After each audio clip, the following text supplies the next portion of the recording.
எடிட்டரா ஒரு சம்டைம்ஸ் அந்த கேமராமேன் கூட வந்திருக்காரு. அவரை கூப்பிட்டு உதயசங்கர் அவர் கூப்பிட்டு போயிட்டு எடு அகரன் அப்படின்பாரு. நிறைய ஷார்ட்ஸ் நான் போய் எடுப்பேன். அப்படிலாம் நிறைய எடுத்திருக்கேன்.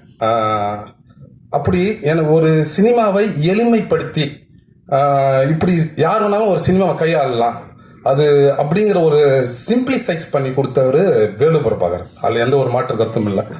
அதே போல் அதுக்கு பிறகு கடைசியாக நாவலருடைய பெரியார் திடலில் அந்த மீட்டிங் நடந்துச்சு. ரொம்ப அது ஒரு மறக்க முடியாத அந்த ஒரு சினிமா என்னுடைய வாழ்க்கையில் ரொம்ப மறக்க முடியாத ஒரு சினிமா.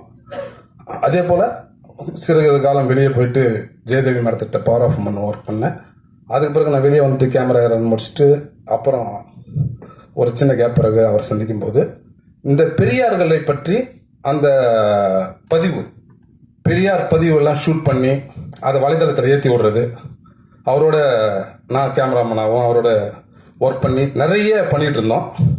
அதில் எனக்கு ரொம்ப மகிழ்ச்சி. ரொம்ப காலகட்டமாக பண்ணிட்டு இருந்தோம். இப்போ கடைசியாக பேக் டு பாண்டிச்சேரின்னு சொல்லிட்டு பாண்டிச்சேரியில் ஒரு படம் பண்ணோம். அதுக்கு அவர் தான் மெயின் கோஸ்டாக ஒர்க் பண்ணார்.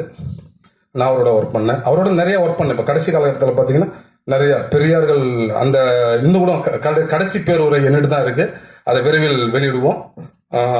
ஸோ நான் தான் எடுக்கிறது, எடிட் பண்ணுறது, அதை டோன் மாற்றுறது, அந்த வேலை நான் தான் பண்ணிட்டு இருப்பேன்.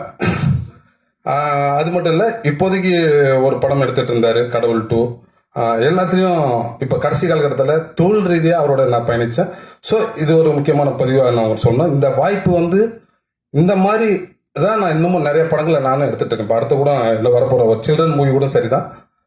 ஒரு எப்படி சிம்பிளிசைஸாக ஒரு ஃபிலிம் எடுக்கலாம் அப்படிங்கிறத கற்றுக்கிட்டேன். நான் அவரை பற்றி நான் சொல்லணும்னா இந்த நானும் அவரும் பயணிக்கும் போது, காரில் பயணிக்கும் போது நிறைய விவாதங்கள், என்னுள் பெரியாரை ஊற்றியவர் அப்படின்னு நிறைய விஷயங்களை அவரை பற்றி சொல்லலாம். நானும் ஒரு பெரிய மூடனாக தான் இருந்தேன். எனக்கு ஒரு தெளிவு கொடுத்தது வேலு பிரபாகரன் ஐயா தான். அதில் எந்த ஒரு மாற்று கருத்தும் இல்லை. இதை சொல்லிட்டு உங்களிடம் விடைபெறுவது நன்றி. தேங்க்யூ இந்த வாய்ப்புக்கு.